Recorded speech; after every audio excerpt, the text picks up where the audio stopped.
In Christianity, you get punished for disobedience, right?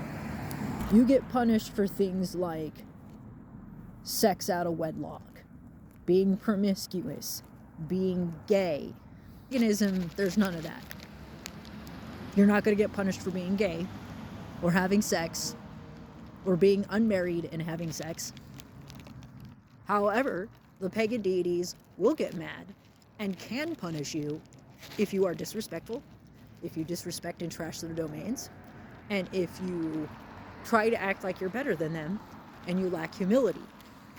I feel like it is not a good thing to convince people that they're never going to suffer any sort of wrath from any deity, because they do get upset and they do have boundaries and feelings and have things that they care about. But what they're not going to get mad at you about or punish you for are things like give an offering because you were sick or you didn't have time or life got in the way. They are going to allow you to be a human being and make mistakes.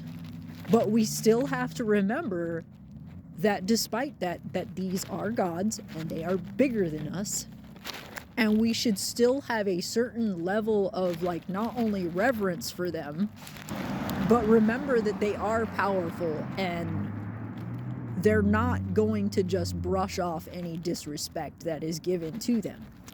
And it's like what I mentioned with my mentor. Her big thing was that she acted like we were going to get punished. I was going to get punished for being disobedient, for asking questions. The gods will not punish you for that.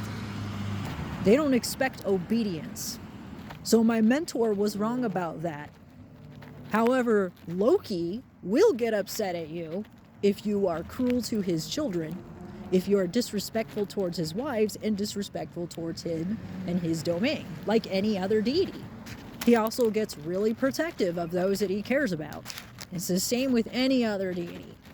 So what we should be saying, instead of convincing people that the gods never, ever, ever, ever get mad or punish us, is that the gods don't expect blind obedience like the church does.